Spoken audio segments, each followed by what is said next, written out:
Reverend Dr. J.W. Morrison, Theologist, Central Coast, New South Wales, Australia. Thanks for coming in. Beautiful scenery out there. Beautiful place.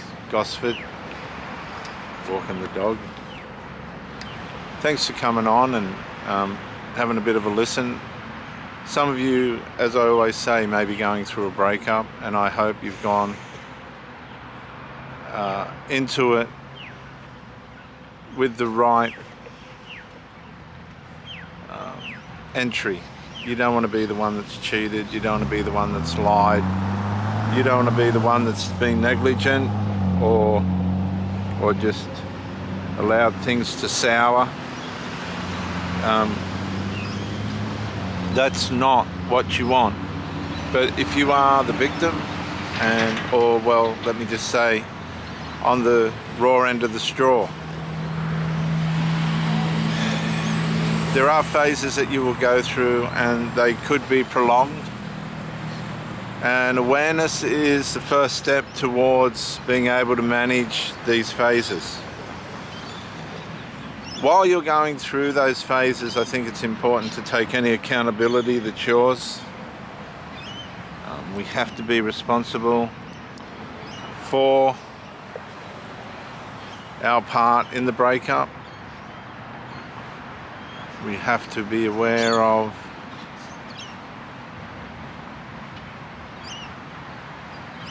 where we could have done better, or possibly where we went wrong, why the person did what they did. But if the person's just fallen into their sinful nature, then that's completely out of your control. Hey, sit please. Sit. Good boy.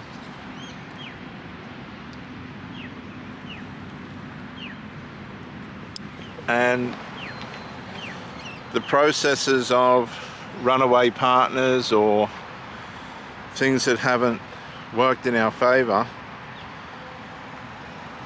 can be devastating, horrible, crippling, and they take time to heal from. Healing's a journey. It could be a lifelong journey when you commit yourself to someone and things haven't worked out the way that you've planned or purposed. There's been an intrusion or a letdown one way or another. These things have crippling effects. Some of you may have been in your relationship for 5, 10, 15, 20, 25, 30 years. And all of a sudden this partner's just gone. There's been an intrusion, or a letdown, a triangulation, possibly for some of you, even a death, which is a whole different subject altogether, where you lose your partner to death. Terrible. Terrible thing to have happen. And I've seen it. Some people never have another relationship after that. It's too much. I'm at a point where I really couldn't care less if I have a relationship or not anymore. I've just seen too many things that violate and intrude and ruin your effort. It's disgraceful. Particularly at my age, 57. I'm not going to put effort into people that are dysfunctional, completely and utterly dysfunctional. And at my age, I just don't know what to do. You know, Hank, this way please. Hup, hup. Good boy. Hup, hup. Hey.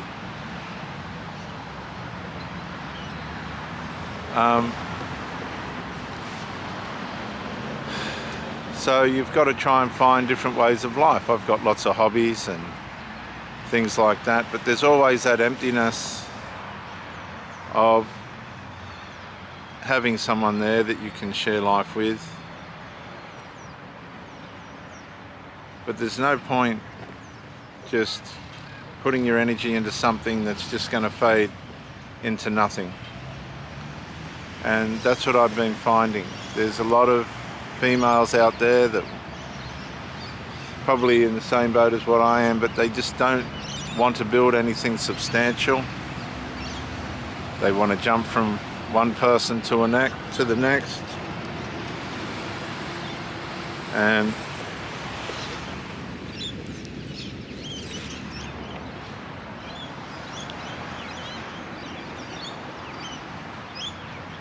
get out of it. Come on. Hey, no, no, no, no, no, no, no.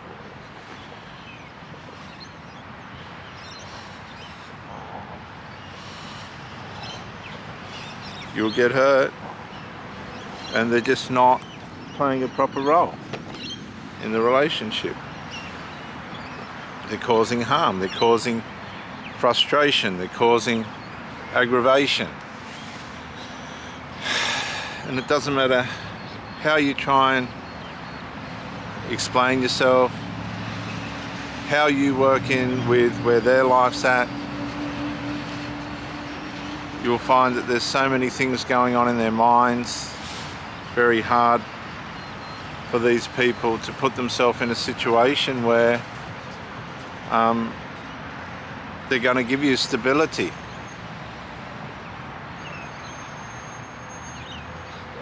It says a house divided will not stand. Look at that. I think that's fantastic. An old bloke on a skateboard. How good's that? House divided will not stand. A relationship divided will not stand. If you've got different interests and you're giving your energy to someone and they're wasting it somewhere else, well, you have to make decisions. You have to make serious decisions. If you're content with that and you've come to agreements and things, if that person's just taking away from you, no. You know, you're going for walks together, and all this sort of thing, and those activities start to fade, then you know you're possibly with someone with different interests to what you have, and that's fine, but it's not going to be working for you. It's not going to work for you. They're just not on the same wavelength as you. And that's how it is. That's how it works. And if somebody's not on the same wavelength as you, man, that's going to make life hard. And it doesn't need to be that way, because when you meet somebody and you're not blinded by limerence and you're aware of the love bomb phase and all that, because I've sat down and watched limerence videos with these people just to let them know, like, I'm on my game here, I'm not stupid. Hup, come on. I'm not stupid. And I hope you're not either. And we'll sit and watch the limerence videos and all this. And sure enough, the arse falls out of it. Bit by bit, they retract. Some of them try to push in, and then they show you what's underneath the mask, and you're dealing with addictions and enmeshments, habits, and Hank, other issues that at the start you were all working in with, and now all of a sudden it's not happening. All of a sudden these issues are working against us and not for us. At one point everyone's talking and sharing and working together to build. Now all of a sudden it's replaced with silence and distance and absence.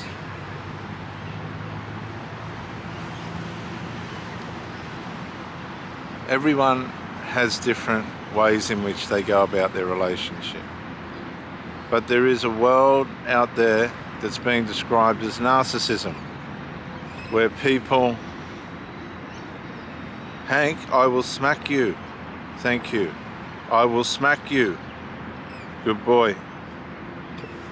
A world of narcissism, which is degenerative, which means it starts off at a high and they work in with you in every way possible.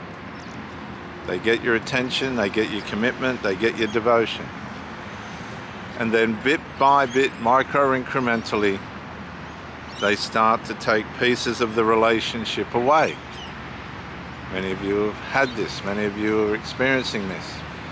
Bit by bit, micro-incrementally, they start to take pieces of the relationship away.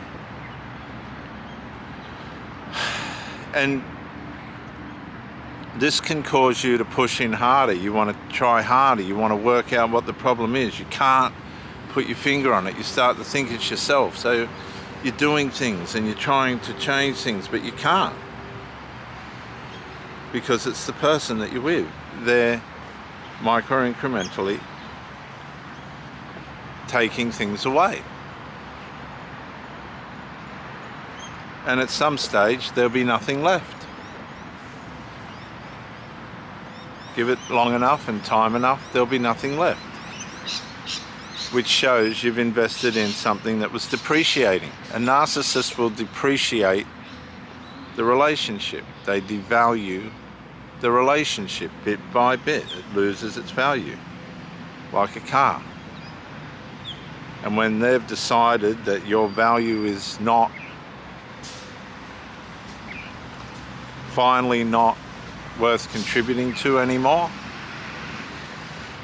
they discard you.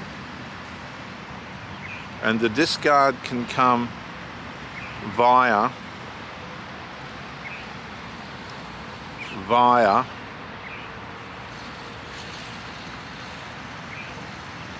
going against you in such a way as you ask them to go. I've seen this a couple of times. And these people are clever. They're really clever and they're really cunning. They know when they've had enough. They know what to do when they've had enough. They accelerate things in the opposite direction to work against the relationship, just enough for you to notice. You start to suffer from post-traumatic stress disorder because you've tried so hard to make things work and they were never going to work. You've been trying to work in with all these people's dysfunctions and troubles and things like this to get it to work. Hank, don't pull against the lead or I will smack you. Come on, hup hup, good boy. Hup hup. And this is not a healthy relationship.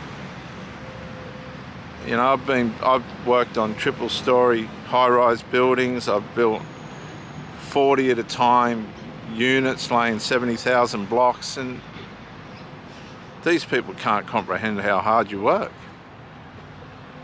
They're just not available. They're running after drug addict family members or lazy family members that are disabled themselves. They don't want to do anything. And you're trying to give these people 100%. 100%. Nah. They've got no comprehension. They ruin the relationship. They ruin themselves. They sway from common sense. And everyone loses. It's just all just a waste of time. I mean, the experiences I've had with some of these last couple of women I had in high school. I don't need to have those experiences again. I need a deeper, more thorough experience. I don't need high school experiences at the age of, stop it, 50 or 60. Could you smack that face, viewers?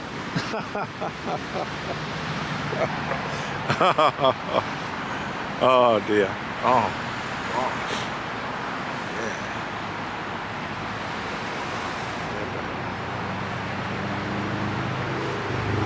And so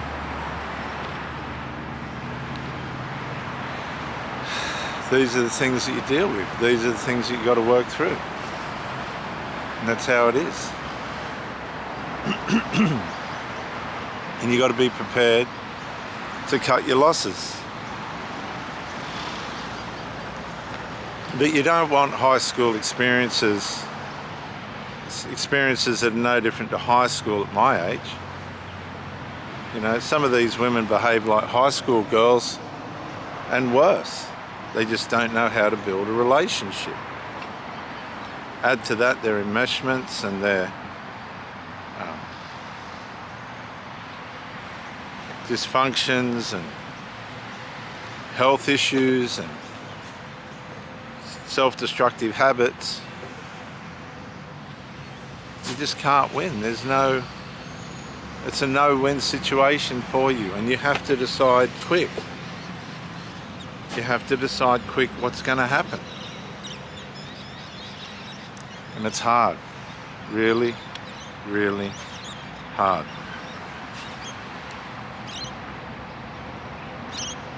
If you attach to somebody and the next thing you know, the arse is falling out of everything.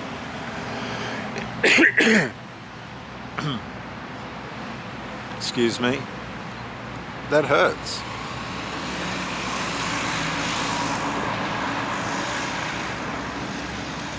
But it's not uncommon now. It's just how it is now. People just...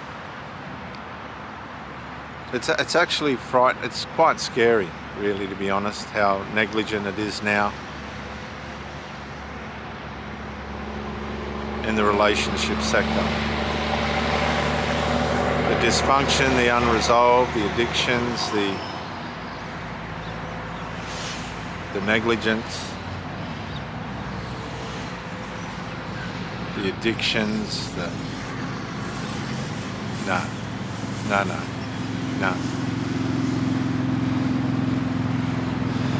I've seen enough to last me a lifetime. Honestly, I have. And I hope you haven't. I hope this resonates with somebody. You have to stay on point. You have to stay fit well, eat well, sleep well, stay away from bad habits. Keep learning about relationships, keep learning about yourself, stay strong, learn about God, have a spiritual life. Mine's Christian.